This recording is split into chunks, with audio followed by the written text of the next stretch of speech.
صدري ويسر لي أمري صدري ويسر لي أمري ربي اشرح لي صدري ويسر لي أمري واحلل عقدة من لساني يفقهوا قولي سبحانك لا علم لنا إلا ما علمتنا إنك أنت العليم الحكيم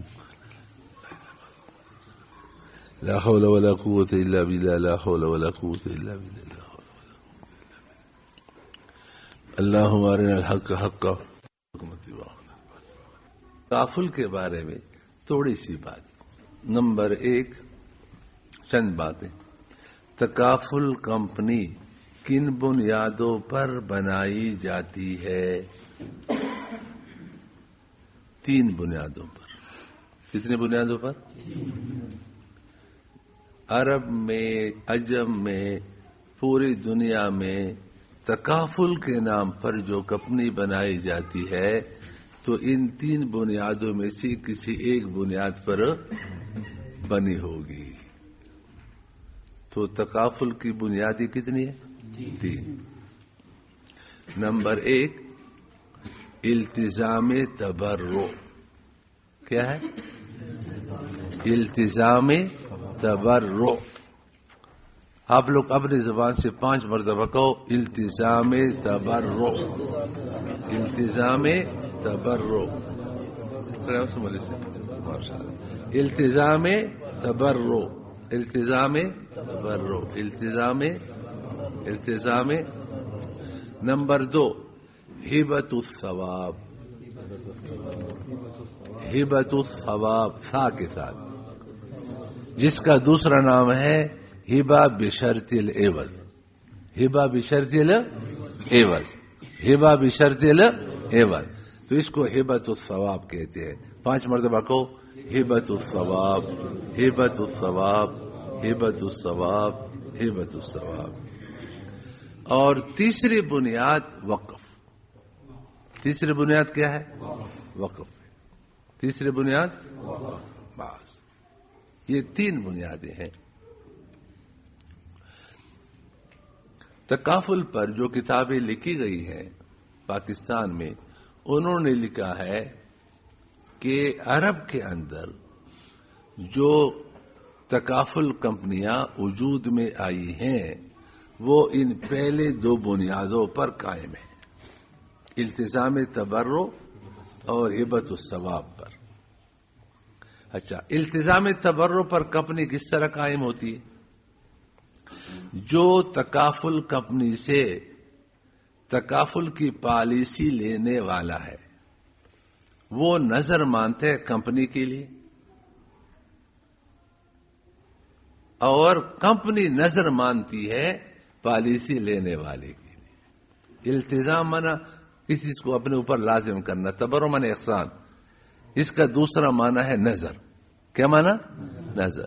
تو پالیسی ہولڈر کہتا ہے کہ میں اس تکافل کمپنی کے لیے نظر مانتا ہوں 5 لاکھ روپے کی، کہ ان اقساط کی صورت میں کمپنی کو میں دوں گا، اور کمپنی کہتی ہے کہ میں اس پالیسی ہولڈر کے لیے نظر مانتی ہوں اگر اس کا نقصان اس مدت تک یہ نقصان ہوا تو میں 10 لاکھ روپے دوں گی۔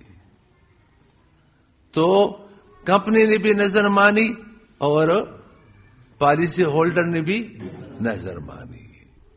ہبۃ الثواب کا مطلب یہ ہے کہ پالیسی ہولڈر کہتا ہے کہ میں 5 لاکھ روپے ان اقساط کی صورت میں کمپنی کو ہبہ کرتا ہوں، اس شرط پر کہ کمپنی مجھے ان نقصانات کی صورت میں 10 لاکھ روپے ہبہ کرے۔ اور کمپنی پھر کہتی ہے کہ میں اس پالیسی ہولڈر کے لیے جس نے 5 لاکھ ان اقساط کی صورت میں ہمیں ہبہ کیا ہے، اس کے عوض میں 10 لاکھ ان نقصانات کی صورت میں ہبہ کرتی ہوں۔ تو اس طرف سے بھی ہبہ، اس طرف سے بھی ہبہ، یہ ہبۃ الثواب ہے۔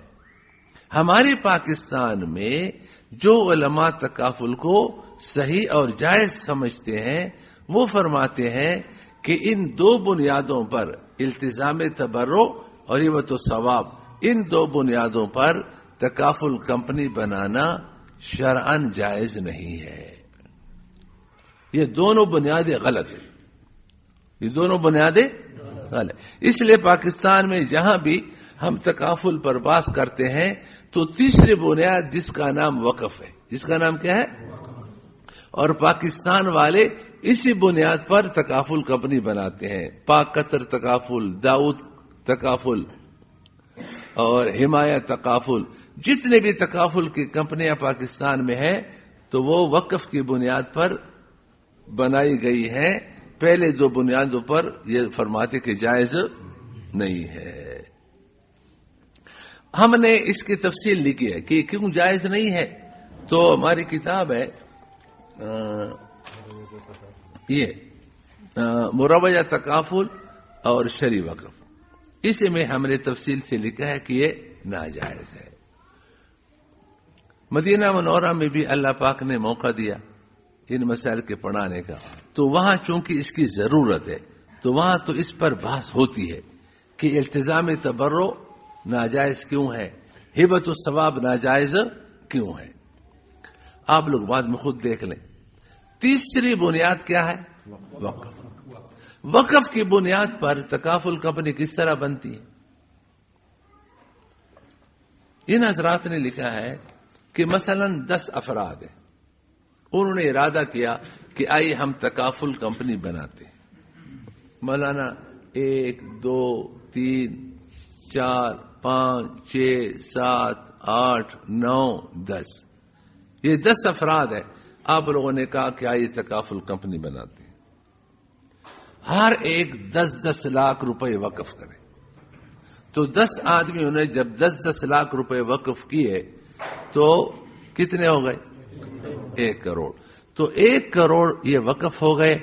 جس صندوق میں، جس الماری میں آپ نے 1 کروڑ رکھ لیا تو اس کو کہتے ہیں وقف فنڈ، اس کو کہتے ہیں حوض، پول، اس کو کہتے ہیں الصندوق التامینی، یہ مختلف اس کے نام ہیں۔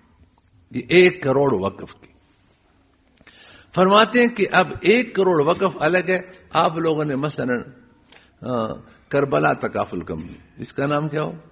کربلا تکافل کمپنی، اور مولانا اس کا ڈائریکٹر ہو، مولانا نقیب اللہ سے ڈائریکٹر ہے آپ لوگوں کا۔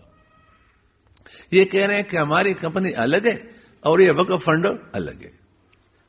اب ہم نے وقف کیا، اب اس سے ہمارا کوئی تعلق نہیں ہے۔ ایک بات یاد رکھو، ہر وقف میں 4 باتیں ضروری ہے۔ کتنے باتیں؟ 4 باتیں۔ یہ ہمیشہ آپ لوگوں کو یہ باتیں کام آئیں گی۔ نمبر 1 واقف، وقف کرنے والا۔ نمبر 2 شے موقوف، شے نمبر 3 موقوف علیہ۔ نمبر 4 وقف کا متولی اور نگران، منتظم۔ یہ 4 ہوں گے۔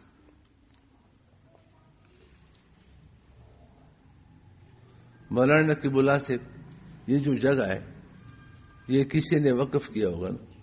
کس نے وقف کیا؟ حاجی عبد المنان۔ تو یہ حاجی عبد المنان کون ہے؟ یہ واقف ہے۔ یہ جگہ کیا ہے؟ شے موقوف ہے۔ اور یہاں طلبہ پڑھیں گے، وہ طلبہ کیا ہے؟ موقوف علیہ میں۔ اور انہوں نے منتظم اور نگران کس کو بنایا؟ آپ کو بنایا نا، تو آپ متولی، نگران، منتظم، یہ 4 چیزیں اس میں ہے یا نہیں؟ اب یہ آپ لوگوں نے کربلا تکافل کمپنی والوں نے جو وقف کیا ہے، یہاں پر واقف کون ہے؟ یہ 10 افراد۔ واقف کون ہے؟ شے موقوف کیا ہے؟ 1 کروڑ۔ اس کا موقوف علیہ کون ہے؟ تو یہ لوگ کہتے ہیں کہ جو اس وقف فنڈ کو چندہ دے، 1 کروڑ خان کو، 1 کروڑ مسکین خان کو، جو 1 کروڑ مسکین خان کو کیا دے؟ چندہ دے گا، خیرات دے گا، تو وہ کیا ہوگا؟ موقوف علیہ ہوگا۔ چلو بھائی میں 10 روپے چندہ دیتا ہوں، یہ کہہ رہے ہیں میں 100 روپے دیتا ہوں، یہ کہہ رہے ہیں میں 200 دیتا ہوں، مولانا مفتی صاحب کہہ رہے ہیں کہ میں 500 دے رہا ہوں، تو آپ لوگ کہتے ہیں نو نو نو نو، 10 روپے 100 روپے 200 روپے 500 روپے دینے سے آپ موقوف علیہ نہیں بنیں گے. پھر کیا؟ میرے پالیسی اور شرط کے مطابق چندہ دینا پڑے گا. تمہاری شرط کیا ہے؟ 5 لاکھ چندہ دو، 10 لاکھ چندہ دو. کتنے دو؟ 5 لاکھ. تو ان کے پالیسی کے مطابق چندہ دے گا تو پھر وہ کیا بنے گا؟ موقوف علیہ بنے گا. چلو انہوں نے 5 لاکھ دیا، انہوں نے 10 لاکھ دیا، انہوں نے 20 لاکھ دیا، یہ موقوف علیہ بن گئے. تو واقفین یہ ہو گئے. آپ لوگ 6 موقوف 1 کروڑ موقوف علیہ چندہ دینے والے. اب کیا رہ گیا؟ اس کا متولی منتظم کون؟ ندارہ.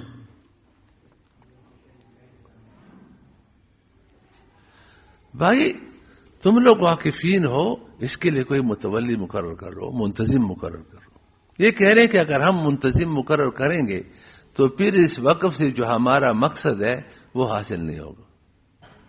بھئی وقف سے مقصد یہ تو واضح ہے، یہ قربت ہے.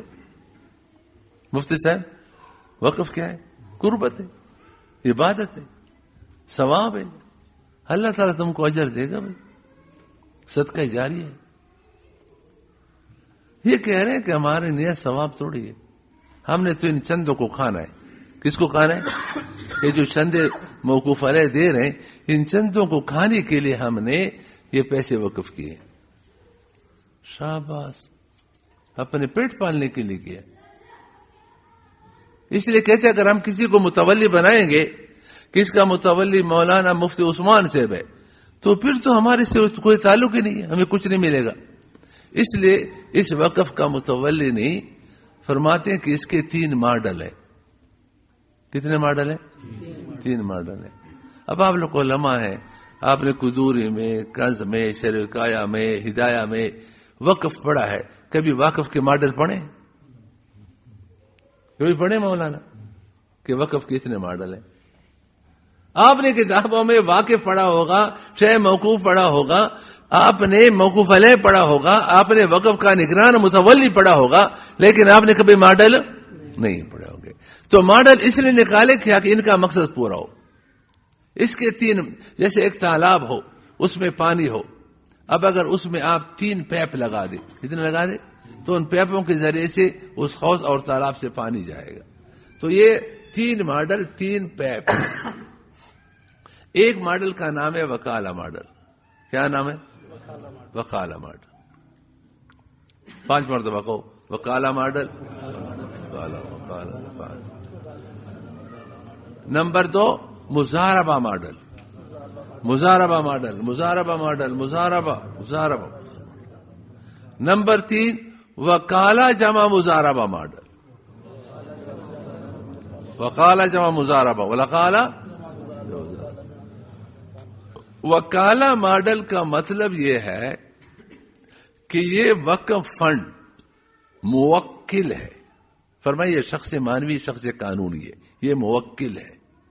اور یہ جو کربلا تکافل کمپنی ہے، اس کا بھی ایک مانوی اور قانونی وجود ہے. تو شخص قانونی اور مانوی یہ وکیل ہے. یہ کیا ہے؟ وکیل ہے. یہ وقف فنڈ کا شخص مانوی اور قانونی کیا ہے؟ موکل ہے. اور تمہارے کمپنی کا جو شخص مانوی اور قانونی ہے وہ کیا ہے؟ وکیل ہے. اور آپ لوگ جانتے ہیں کہ وکالت کی 2 قسمیں، وکالت بالاجرہ، وکالت بدون الاجرہ. ایک آدمی وکیل بنا ہے اور آپ کے لیے کام کرتے ہیں لیکن کوئی اجرت آپ سے نہیں لے رہے، اور ایک آپ سے اجرت لے رہے. تو آپ لوگوں نے کہا کہ ہمارا جو کمپنی کا شخص مانوی ہے وہ وکیل ہے لیکن بدون الاجرہ نہیں ہے، بالاجرہ ہے. ہمیں ماہانہ 10 لاکھ روپے اجرت دینا ہوگا. کتنے؟ اس لیے کہ تم کتنے افراد ہو، تو اس 10 لاکھ کو اور یہ کہتی ہے شخص مانوی عبد معزون فی التجارہ کے حکم میں ہے، تمہارا غلام ہے، تو 10 لاکھ آپ 10 افراد میں تقسیم ہوں گے، ہر مہینے 1 لاکھ روپے آپ کو ملیں گے اور آپ آرام سے گزارا کریں گے۔ تو کتنے اجرت دیں گے آپ کو؟ 10 لاکھ۔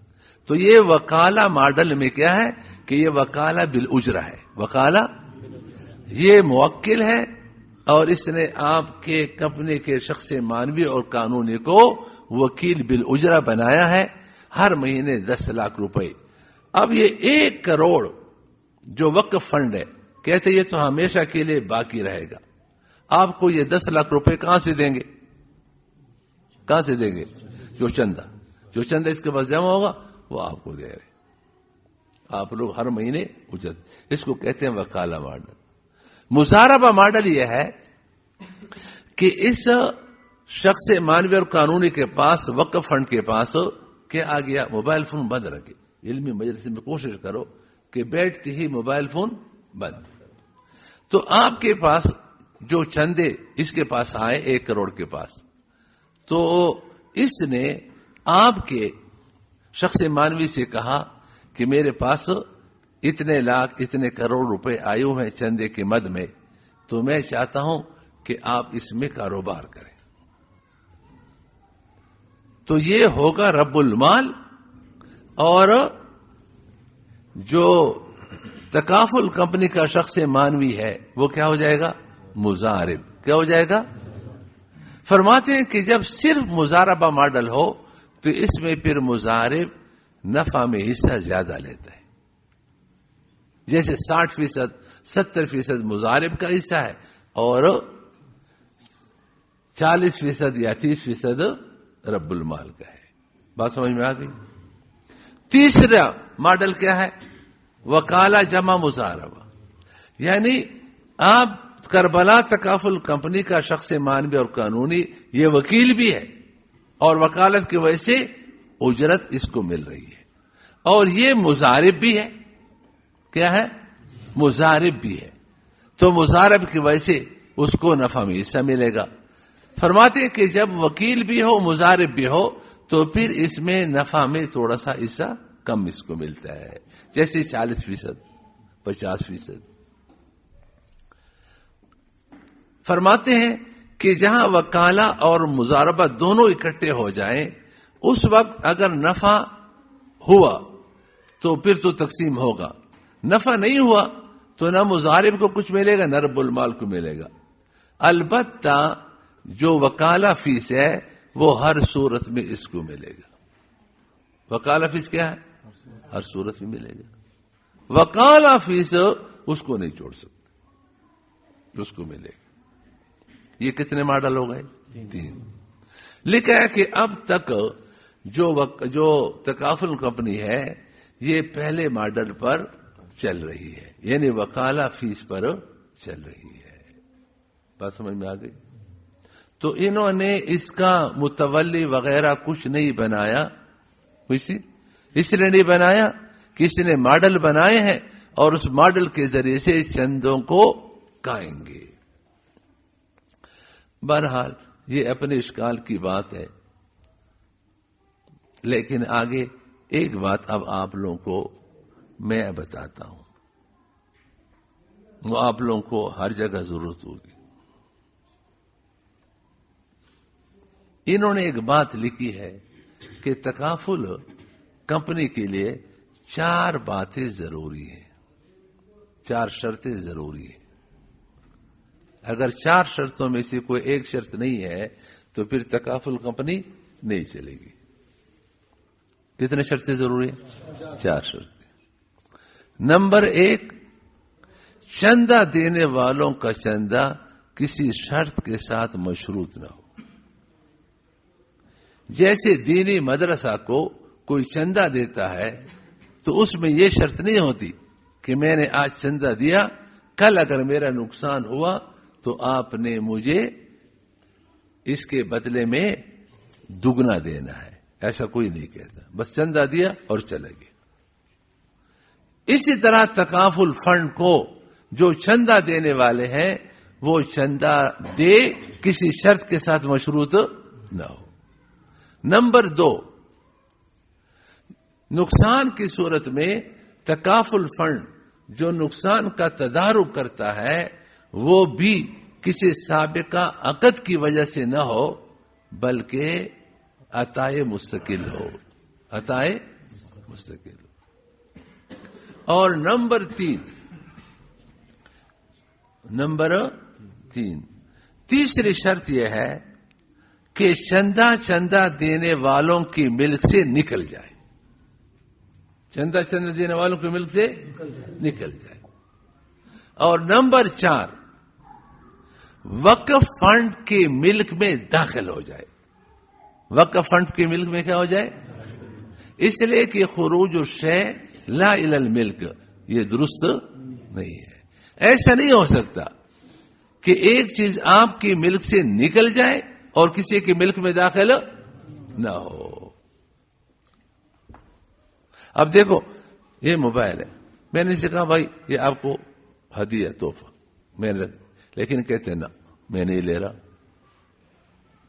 اب جب تک یہ قبضہ نہیں کرے گا اس کے ملک میں داخل ہوگا، تو جب اس کے ملک میں داخل نہیں ہوا تو میرے ملک سے خارج نہیں ہوگا۔ ہاں اس نے اس کو لے لیا تو اس کے ملک میں داخل ہو جائے گا، میرے ملک سے کیا ہو جائے گا؟ خارج ہو جائے گا۔ اس لیے چندہ دینے کے ملک سے نکل جائے، اور نمبر 4 وقف کے ملک میں داخل ہو جائے۔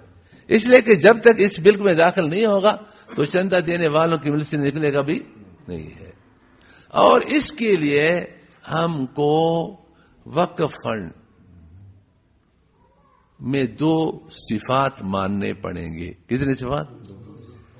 مالک اور مملک بننا، مالک بننا اور مملک بننا، کہ یہ مالک بھی بن سکے اور دوسرے کو مالک بھی بنا سکے گے۔ چندہ دینے والوں نے جو موقوف علیہ کو چندہ دے رہے تو چندہ جب دیا تو اس کے ملک میں داخل ہو کر کے مالک بنا، پھر آپ لوگوں کو جو وکالہ کے نام سے فیس دے رہا ہے تو اس نے آپ کو پیسے دیے اور آپ کو مالک بنا دیا۔ ہمارے یہ ماسٹر رضوان نے کہا کہ اس میں مزکی کی صفت بھی ہے یا نہیں، زکوٰۃ بھی دے گا نہیں دے گا؟ میں نے کہا دوسری صفات کی ان کو ضرورت نہیں ہے۔ ان تکافل والوں کا مقصد ان 2 صفات سے پورا ہو گیا، مالک بننا، مملک بننا، کہ چندہ دینے والوں کے چندے کا ایک مالک بن جائے اور پھر یہ چندہ اٹھا کر کے ہم کو دے، ہم کو مالک بنا بھی دے۔ بس یہ 2 صفات ہمارے لیے کیا ہے؟ کافی ہے، کسی اور صفت کو ہمیں ماننے کے لیے ضرورت نہیں ہے۔ تو کتنے باتیں اس میں ضروری ہیں؟ چندہ دینے والے کا چندہ کسی شرط کے ساتھ مشروط، وقف فنڈ جب نقصان کا تدارک کرے تو وہ عطائے مستقل ہو، سابقہ عقد کی وجہ سے نہ ہو، اور نمبر 3 چندہ دینے کے ملک سے نکل جائے، اور نمبر 4 وقف کے فنڈ کے ملک میں داخل ہو جائے۔ یہ تھوڑی سی بات ہے، آپ لوگ کتاب میں بھی پڑھ لیں، اس کے بعد پھر میں ایک ہی وجہ آپ کو بتا سکوں گا، پھر تصویر کا مسئلہ۔ صفحہ 161 نکالیں۔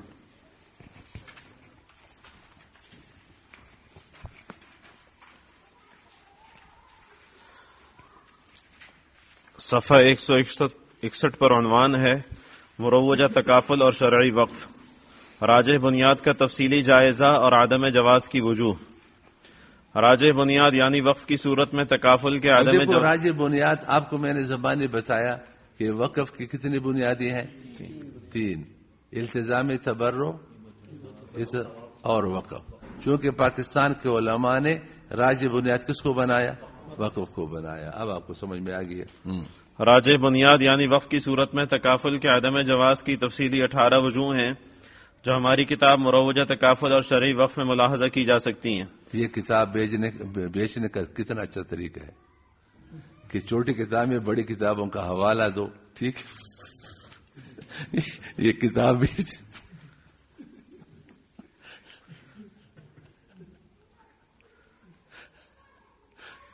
جب بھی کتاب بیچو تو چھوٹی کتاب میں بڑی کتاب کا کیا دو؟ حوالہ دو، ٹھیک ہے؟ چلے۔ تاہم یہاں ان میں سے صرف 7 کو بیان کیا جاتا ہے۔ یہ یاد رہے کہ مجوزین کے ہاں وقف کی بنیاد پر تکافل کی صحت اور جواز 4 شرطوں پر مبنی ہے. چنانچہ مولانا عصمت اللہ صاحب لکھتے ہیں چندہ دہندگان کا چندہ دینا کسی شرط کے ساتھ مشروط نہ ہو. تکافل کی شرعی حیثیت صفحہ 89، یعنی ہر ایک صرف اللہ تعالیٰ کی خوشنودی، رضا اور دوسروں کی معاونت کی نیت سے چندہ دے، جیسا مختلف ٹرسٹوں، دینی مدارس اور رفاہی اداروں جیسے ہسپتال وغیرہ کو دیا جاتا ہے.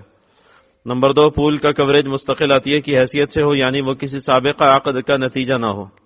تکافل کی شرعی حیثیت صفحہ 89، یعنی نقصان کی تلافی اس بنیاد پر نہ ہو کہ چونکہ اس نے پول یعنی وقف فنڈ کو چندہ دیا ہے، اس وجہ سے اس کے نقصان کی تلافی کی جائے گی. نمبر 3، چندے کی ملکیت شرکاء کی ملکیت سے خارج ہو. تکافل کی شرعی حیثیت صفحہ 89، یعنی چندہ دینے کے بعد اب اس کا چندے کی وجہ سے پول اور فنڈ پر کوئی حق نہیں ہے، اور نہ فنڈ اس کا وکیل ہے، اور نہ فنڈ کے منتظمین اس کے وکلاء اور کارندے ہیں، جیسے مدرسہ کو چندہ دے کر کوئی لا تعلق ہو جاتا ہے. نمبر 4، پول اس چندے کا مالک ہو، کیونکہ خروج الشیء لا الی الملک درست نہیں ہے. تکافل کی شرعی حیثیت صفحہ 89، یعنی پول کو شخص حقیقی کی طرح ماننا ضروری ہے تاکہ وہ اس مال کا مالک بن جائے، اور اس شرط کے پورا کرنے کے لیے ہمیں مجبوراً فنڈ کو شخص قانونی کا مفروضہ ماننا پڑے گا، جو شخص حقیقی کی طرح مالک بھی بنتا ہو اور مالک بناتا بھی ہو. ان شرائط کو ذہن میں رکھ کر درج ذیل وجوہ کو پڑھیے اور غور کیجیے تو آسانی سے بات سمجھ میں آ جائے گی، کیونکہ ان شرائط سے تکافل کے وجود کے لیے وقف کا وجود ضروری ہے، جبکہ ذیل میں کئی وجوہ سے یہ بات ثابت ہو جاتی ہے کہ یہ وقف ہی صحیح اور درست نہیں بلکہ ناجائز اور حرام ہے. اور جب وقف فنڈ نہ بنا تو شخص قانونی نہ بنا، اور اس کے نہ بننے سے جو تکافل کی پوری تعمیر تھی وہ سب کی سب نیست و نابود ہوگی. ادھر دیکھو، 2 بحث کی بقیہ تفصیلات کے لیے اگلا کلپ ضرور سماعت فرمائیے.